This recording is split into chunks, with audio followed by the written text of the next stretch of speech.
Hello, welcome back. നമ്മളിന്ന് TS. എലിയറ്റിൻ്റെ waste ലാൻഡാണ് നോക്കുന്നത്. Previous ഇയേഴ്സിൽ ഈ ടോപ്പിക്ക് ചോദിച്ച വർഷങ്ങൾ നോക്കാം. 2020 June, 21 December, 22 June, 23 June, 24 June, December, 2025 June. ഇനി ഉറപ്പായിട്ടും ഒരു 10 വർഷം 20 വർഷം വേണേലും ചോദിക്കാൻ സാധ്യതയുള്ള ക്വസ്റ്റ്യനാണ്. അപ്പം ടി.എസ്. എലിയറ്റിൻ്റെ ഇൻട്രൊഡക്ഷൻ നോക്കാം. ടി.എസ്. എലിയറ്റ്, മുഴുവൻ പേരെന്താ? Thomas Stearns Eliot. ജനിച്ചത് 1888. അതൊരു വെറൈറ്റി ഇയർ ആയതുകൊണ്ടാണ് ഞാൻ കൊടുത്തത്, ഒരു എക്സ്ട്രാ പോയിൻ്റ് ആവുമല്ലോ. അമേരിക്കൻ ബോൺ ബ്രിട്ടീഷ് പോയറ്റാണ്, പ്ലേ റൈറ്റാണ്, എഡിറ്ററാണ്, ലിറ്റററി ക്രിട്ടിക്കാണ്, പിന്നെ മോഡേണിസ്റ്റ് മൂവ്മെൻറ്റിൽ മുന്നിൽ നിന്ന ഒരു വ്യക്തിത്വം കൂടിയാണ്. ഇദ്ദേഹം ജനിച്ചത് US-ലുള്ള മുസേറി സ്റ്റേറ്റിലെ സെയിൻറ്റ് ലൂയിസിലാണ്. ജനിച്ചത് അവിടെ ആണെങ്കിലും ഇംഗ്ലണ്ടിലോട്ട് 1914 പോവുകയും ബ്രിട്ടീഷ് സിറ്റിസൺഷിപ്പ് അഡോപ്റ്റ് ചെയ്യുകയും ചെയ്തു. ഇദ്ദേഹത്തിന് ലിറ്ററേച്ചറിലുള്ള കോൺട്രിബ്യൂഷൻസ് കണക്കിലെടുത്ത് 1948 നോബൽ പ്രൈസ് കൊടുത്ത് ആദരിച്ചിട്ടുണ്ട്. അതോടൊപ്പം തന്നെ 1922 വേസ്റ്റ് ലാൻഡ് എന്ന് പറയുന്ന വർക്ക് എഴുതിയതിലൂടെയാണ് ഇദ്ദേഹം അങ്ങ് ഫേമസ് ആയത്. മാഗ്നം ഓപ്പസ് എന്നൊക്കെ പറയുന്നത് ഈ വേസ്റ്റ് ലാൻഡാണ്. എലിയറ്റിൻ്റെ വേസ്റ്റ് ലാൻഡിൽ പറയുന്നത് വേൾഡ് വാർ 1 യൂറോപ്പിൽ ഉണ്ടാക്കിയ നഷ്ടങ്ങളെ പറ്റിയാണ്. അതായത് ഒരു സ്പിരിച്വാലിറ്റി നഷ്ടമായി. എവിടെ നോക്കിയാലും ഒരു നിരാശയുടെ പ്രതീകം മാത്രമേ കാണാൻ സാധിച്ചുള്ളൂ. മെയിൻ തീം എന്ന് പറയുമ്പം അവിടുത്തെ മോഡേൺ സിവിലൈസേഷനിലോട്ട് വരുമ്പം മോറൽ വാല്യൂസ്, കൾച്ചറൽ വാല്യൂസ് അതൊന്നും കാണാനേ സാധിക്കുന്നില്ല. എല്ലാം ഒരു തരിശു ഭൂമി പോലെ കിടക്കുക. കാരണം വേൾഡ് വാർ കഴിഞ്ഞതേ ഉള്ളൂ. അന്നേരം ഒരുപാട് നാശനഷ്ടങ്ങളൊക്കെ ഓൾറെഡി ഉണ്ടായി കഴിഞ്ഞിരുന്നു. അവിടെ പരസ്പരം മനുഷ്യന്മാർക്ക് തമ്മിലാണെങ്കിൽ ഒരു നല്ല റിലേഷൻഷിപ്പോ ഒന്നുമില്ല. എല്ലാവരും ഇങ്ങനെ തരിശു ഭൂമിയിൽ വേൾഡ് വാറിന് ശേഷം പരസ്പരം ആർക്കും ഒന്നും മനസ്സിലാക്കാനോ ഒന്നും പറ്റാത്തൊരു സാഹചര്യമായിരുന്നു. സാധാരണ ഈ കഥകളിലൊക്കെ ഏപ്രിൽ ഒരു റീബർത്തിൻ്റെ മന്തായിട്ടാണ് പറയുന്നത്, എസ്പെഷ്യലി നമ്മുടെ ചോസറിൻ്റെ കാൻറ്റർബറി ടെയിൽസിലൊക്കെ. പക്ഷെ ഇവിടെ വരുമ്പം ക്രൂവലസ്റ്റ് മന്തായിട്ടാണ് എലിയറ്റ് കാണിക്കുന്നത്. ക്രൂവലസ്റ്റ് മന്ത് എന്ന് അദ്ദേഹം പറയാൻ കാരണം ഈ ഒരു സാഹചര്യത്തിലും അവിടുത്തെ മണ്ണിൽ നിന്ന് പുതിയ ജീവൻ ഉണ്ടാക്കിയെടുക്കാൻ ശ്രമിക്കുന്നു എന്നൊരു പ്രയോഗം ഉപയോഗിച്ചിട്ടുണ്ട്. വേസ്റ്റ് ലാൻഡ് എന്ന് പറയുന്ന പോയം 5 സെക്ഷൻസ് ആയിട്ടാണ് എലിയറ്റ് എഴുതിയേക്കുന്നത്. ആ 5 സെക്ഷൻസ് ആണ് സ്ക്രീനിൽ കൊടുത്തേക്കുന്നത്. ടോട്ടൽ 434 ലൈൻസ് ഉണ്ട് ഈ പോയത്തിന്. ഈ പോയം ഫസ്റ്റ് പബ്ലിഷ് ചെയ്തത് നമ്മുടെ UK-യിലെ എലിയറ്റിൻ്റെ തന്നെ ഒരു മാഗസീനായ ദ ക്രൈറ്റീരിയനിലാണ്. 1922 വർഷം പറഞ്ഞത്. പിന്നീട് ഇത് US-ൽ പബ്ലിഷ് ചെയ്തത് ദ ഡയൽ എന്ന് പറയുന്ന മാഗസീനിലുമാണ്. അപ്പോൾ ഇവിടെ പറഞ്ഞിരിക്കുന്ന 5 സെക്ഷൻസ് ഏതൊക്കെയാണ്? 1 the burial of the dead, 2 a game of chess, 3 the fire sermon, 4 death of water, 5 what the thunder said. First സെക്ഷനായ ബറിയൽ ഓഫ് ദി ഡെഡ് നോക്കാം. ഓപ്പണിംഗ് സെക്ഷനാണ്. അതിനകത്ത് പറയുന്നത് എന്തുവാ? സ്പിരിച്വലി ഡെഡായ മോഡേൺ വേൾഡിനെ കുറിച്ചാണ് പറയുന്നത്. ആത്മീയതയേ ഇല്ല. അടുത്തത് നമ്മൾ ലാസ്റ്റ് സ്ലൈഡിൽ പറഞ്ഞതുപോലെ തന്നെ സ്പ്രിംഗ് സീസൺ എപ്പോഴും സിമ്പിൾ ഓഫ് റീബർത്ത് ആണ്. പക്ഷേ ഇവിടെ ക്രൂവലസ്റ്റ് സീസണായിട്ടാണ് കാണിക്കുന്നത്. പിന്നീട് പറയുന്നത് ഒരു അരിസ്റ്റോക്രാറ്റ് മാരിയും ഡിസില്യൂഷൻഡ് സോൾജേഴ്സ്. ഈ മാരി എന്നൊക്കെ പറയുമ്പോൾ അവരുടെ കസിൻ്റെ കൂടെ മഞ്ഞുമലകളിലൊക്കെ പോയി സ്കേറ്റിംഗ് അങ്ങനത്തെ പരിപാടിയൊക്കെ ചെയ്തൊരു കാലം ഉണ്ടായിരുന്നു പാസ്റ്റിൽ.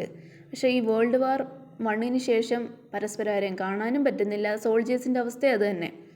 സോൾജേഴ്സ് ആയിരിക്കുമല്ലോ ഏറ്റവും കൂടുതൽ ഇതിൽ ഇൻവോൾവ് ആയ ആൾക്കാർ. വേൾഡ് വാറിന് ശേഷം ഇവർ തമ്മിൽ പരസ്പരം ഒരു ബന്ധവും ഇല്ല. മനുഷ്യന്മാർ തമ്മിലേ ഒരു ബന്ധമില്ലാത്ത അവസ്ഥ, അവർക്ക് തന്നെ ജീവിക്കുന്നതിൽ ഒരു ലക്ഷ്യബോധം ഇല്ലാത്ത സാഹചര്യമായി മാറി. സെക്കൻഡ് പാർട്ടായ ഗെയിം ഓഫ് ചെസ്സിൽ മെയിനായിട്ട് 2 കാര്യങ്ങൾ പറയുന്നുണ്ട്. ഒന്നാമത്തെ സീൻ എന്ന് പറയുമ്പം ഒരു വെൽത്തി ലേഡി, അവർക്ക് എല്ലാം ഉണ്ട്, ഒന്നിൻ്റെയും കുറവില്ല. പക്ഷേ അവരുടെ വീട്ടിൽ സഫക്കേറ്റഡ് ആണ്. അവരുടെ പാർട്ട്ണർ ഉണ്ട്, എന്നാലും അവർ തമ്മിൽ ഒരു നല്ല കമ്മ്യൂണിക്കേഷനോ കാര്യങ്ങളോ ഒന്നും നടക്കുന്നില്ല. Silent companion. അപ്പോൾ അവരുടെയും കുഴപ്പമില്ല. ഓക്കെ, അടുത്ത സീൻ നോക്കുവാണെങ്കിൽ അത് ലണ്ടനിലെ പബ്ബിലാണ് നടക്കുന്നത്. അപ്പം അവിടെ 2 വർക്കിംഗ് ക്ലാസ് വുമൺ സംസാരിക്കുക. അവരുടെ ഒരു ഫ്രണ്ടായ ലില്ലിനെ പറ്റിയാണ് സംസാരിക്കുന്നത്. ഈ ലില്ലിൻ്റെ ഹസ്ബൻഡ് തിരിച്ച് നാട്ടിലേക്ക് വരിക, വാറൊക്കെ കഴിഞ്ഞിട്ട് സോൾജിയറാണെന്ന് തോന്നുന്നു.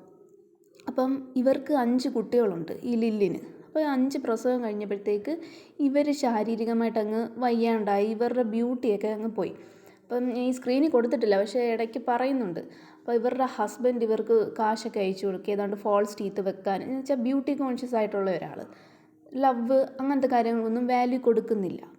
അപ്പം ഈ രീതിയിൽ സൊസൈറ്റി ചേഞ്ച് ആയി എന്നുള്ളതും കൂടി കാണിക്കുന്നുണ്ട് ഈ ഗെയിം ഓഫ് ചെസ് എന്ന് പറയുന്ന പാട്ടിൽ. ആ ലാസ്റ്റ് സെൻറ്റൻസ് ഉണ്ടോ, റിലേഷൻഷിപ്പും സ്റ്റെറൈലാണ്. അതായത് ആദ്യത്തെ വേൾഡ് വാറിന് ശേഷം കണ്ട തരിശ് ഭൂമി പോലാണ് ഇവരുടെ റിലേഷൻഷിപ്പും. ആ വാർ കഴിഞ്ഞിട്ടുള്ള ആൾക്കാരുടെ റിലേഷൻഷിപ്പും ഒരു ബോണ്ടും ഇല്ല, ഒരു കണക്ഷനും ഇല്ല, ജസ്റ്റ് ദേ ആർ ലിവിങ്, അത്രേ ഉള്ളൂ. തേർഡ് പാർട്ടായ ദ ഫയർ സെർമണിൽ എന്തോ പറയുന്നത്, മെയിനായിട്ടും ലസ്റ്റിനെ പറ്റി പറയുന്നുണ്ട്. അതുകൂടാതെ ആത്മീയതയില്ലായ്മ, പിന്നെ മനുഷ്യർക്കിടയിൽ ഇമോഷണൽ കണക്ഷൻ ഇല്ല. അത് കഴിഞ്ഞാൽ ബുദ്ധൻ്റെ ഒരു ഫേമസ് ആയിട്ടുള്ള കാര്യം പറയുന്നുണ്ട്. ബുദ്ധൻ എന്ന് കേൾക്കുമ്പോൾ മെയിനായിട്ടും എന്താണ് അദ്ദേഹം പറയുന്നത്, നമ്മൾ മനുഷ്യർ ഈ ലൗകികമായ വികാരങ്ങളിൽ നിന്ന് വേർപെട്ട് നിന്നാൽ മാത്രമേ ദുരിതങ്ങളിൽ നിന്ന് മോചനം ഉണ്ടാവത്തുള്ളൂ എന്ന് പറയുന്നുണ്ട്. അപ്പം ആ ഒരു സെർമൺ എന്ന് വെച്ചാൽ ഇതുപോലെയൊക്കെയുള്ള ധാർമ്മികമായ ഉപദേശങ്ങളെ പറയുന്നതാണ് സെർമൺ എന്ന്. അപ്പോൾ ഇതിനെ സിംബലൈസ് ചെയ്ത് ഫയർ എന്ന് ഞാൻ കോട്ട് ചെയ്തേക്കുന്നുണ്ടോ. അടുത്തത് പൊല്യൂട്ടഡ് ആയിട്ടുള്ള റിവർ തേംസിൻ്റെ ഒരു റെഫറൻസ് എടുത്തിട്ടുണ്ട്. അതിൽ പ്രോഫറ്റ് ടൈറീസീസ് ഒബ്സർവ് ചെയ്യുന്നൊരു കാര്യമാണ് പറയുന്നത്. എന്താണെന്ന് വെച്ചാൽ ഒരു ഓഫീസിൽ ക്ലർക്കും ടൈപ്പിസ്റ്റും തമ്മിലുള്ള ഫിസിക്കൽ എൻഗേജ്മെൻറ്റ്. ഈ ക്ലർക്ക് ഓരോരോ ജസ്റ്റേഴ്സ് കാണിക്കും, ടൈപ്പിസ്റ്റ് അതിലൊക്കെ ഗ്ലാഡാണ്.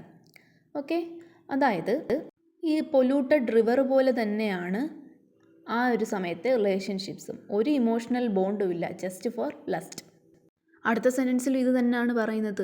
ഒരു ലവോ കെയറോ അങ്ങനത്തെ വികാരങ്ങളൊന്നും ഇല്ലാതെ ജസ്റ്റ് ലസ്റ്റ് മാത്രം ഉള്ളത് ഇവിടെ കാണിക്കുന്നത് വൈഡ് സ്പ്രെഡ് ആയിട്ടുള്ള സ്പിരിച്വാലിറ്റി ഇല്ലായ്മയാണെന്ന്. ലാസ്റ്റ് സെക്ഷനിൽ പറയുന്നത് എന്തുവാ, ഇങ്ങനത്തെയുള്ള ലെസ്റ്റ് ടൈപ്പ് ഫീലിങ്സിൽ നിന്നെല്ലാം രക്ഷപ്പെട്ട് നമ്മൾ റിലീജിയസ് ആയിട്ടുള്ള സ്പിരിച്വാലിറ്റി പോലെയുള്ള കാര്യങ്ങളിലേക്ക് മാറുന്നതിനോടുള്ള ഒരു ഉപദേശം നമ്മുടെ ബുദ്ധനും സെയിൻറ്റ് അഗസ്റ്റിനും ഒക്കെ തരുന്നുണ്ട്. ആ ഒരു കാര്യത്തോടെയാണ് ഈ തേർഡ് സെക്ഷൻ അവസാനിക്കുന്നത്. Fourth part death by water. ഇതിനകത്ത് പറയുന്നത് മൊമെൻറ്റോ മോറി എന്ന് പറയുമ്പം റിമൈൻഡർ ഓഫ് മോർട്ടാലിറ്റി എന്നാണ് പറയുന്നത്. എന്ന് വെച്ചാൽ ഒന്നുമില്ല, മരണത്തെപ്പറ്റി പറയുന്ന ഒരു പാർട്ട്. ഈ പാട്ടിൽ ഫിനീഷ്യൻ സെയിലറായ ഫ്ലീബസിൻ്റെ മരണത്തെപ്പറ്റി പറയുന്നത്. ഇദ്ദേഹം തിരയിൽപ്പെട്ടാണ് മരണപ്പെടുന്നത്. ഈ തിരമാലകൾ ആ സെയിലറിൻ്റെ ഭൂതകാലം, പ്രായം, യൗവനം, ലാഭം, നഷ്ടം എന്ന് വേണ്ട എല്ലാം മായ്ച്ചു കളഞ്ഞു എന്നാണ് പറയുന്നത്. ഈ സെക്ഷൻ അവസാനിക്കുന്നത് ഇത് വായിക്കുന്ന ഒരു റീഡർ, അയാൾ ജൂതനാവട്ടെ അല്ലാതിരിക്കട്ടെ ആരായാലും, അയാളുടെ ഈ മെറ്റീരിയൽ ലൈഫ് എത്രയൊക്കെ ആണെന്ന് പറഞ്ഞാലും ഡെത്ത് അത് ഒരു ഡേ എല്ലാവരിലേക്കും എത്തിയിരിക്കുമെന്ന്. ആ ഡെത്ത് വരുന്നത് എങ്ങനെയാ, അവരുടെ സ്റ്റാറ്റസ് നോക്കിയിട്ടാണോ, റിലീജിയൻ നോക്കിയിട്ടാണോ, റിച്ച്നെസ് നോക്കിയിട്ടാണോ? അല്ല. പാവപ്പെട്ടവനാവട്ടെ പണക്കാരനാവട്ടെ ഏത് ജാതിയിൽപ്പെട്ടവനാവട്ടെ ഡെത്ത് എല്ലാവർക്കും സെയിം ആണ്. Fifth part what the thunder said. ഈ സെക്ഷനിൽ പോയിട്ട് പറയുന്നത് അദ്ദേഹം ബാരൻ ലാൻഡിൽ കൂടെ നടക്കുമ്പോൾ ആ മോഡേൺ സിവിലൈസേഷനിലെ സ്പിരിച്വാലിറ്റി ഇല്ലായ്മയെ ഓർക്കുന്നുണ്ട്. അപ്പോൾ ആ നിരാശയിൽ നിന്നെല്ലാം എങ്ങനെ ഒരു സ്പിരിച്വാലിറ്റി റീജനറേറ്റ് ചെയ്യാമെന്ന് അദ്ദേഹം ആലോചിച്ച് ഇങ്ങനെ നടക്കുമ്പോൾ തണ്ടറിൻ്റെ സൗണ്ട് കേൾക്കും, ഇടിവെട്ടുന്നത്. അപ്പം അദ്ദേഹത്തിൻ്റെ മനസ്സിലിങ്ങനെ ഡാ ഡാ ആ ഒരു ടോൺ ഇങ്ങനെ നിൽക്കും. അപ്പം മനസ്സിലേക്ക് വരുന്ന ഹിന്ദു ഉപനിഷത്തുകളെ പറ്റിയാണ് ഇനി നമ്മൾ നോക്കാൻ പോകുന്നത്. ലാസ്റ്റ് സ്ലൈഡിൽ പറയുന്ന തണ്ടർ സൗണ്ട് 3 ഫോൾഡാന്ന് പറയുന്നുണ്ട്. അപ്പോൾ ആ 3 ഡ എന്തിനെ സൂചിപ്പിക്കുന്നു എന്ന് നോക്കാം. ഒന്നാമത്തേത് ദത്ത മീൻസ് ഗിവ് എന്ന് വെച്ചാൽ ദാനം ചെയ്യുക. നമ്മൾ മനുഷ്യരെല്ലാം പിടിച്ചടക്കാൻ നിൽക്കുകയാണ്. എന്ത് കിട്ടിയാൽ ഇനി വേണം എന്നുള്ള അതൊക്കെ മാറ്റി വെച്ചിട്ട് ദാനം ചെയ്യുക, ഇങ്ങോട്ടൊന്നും പ്രതീക്ഷിക്കാതെ ദാനം കൊടുക്കുക.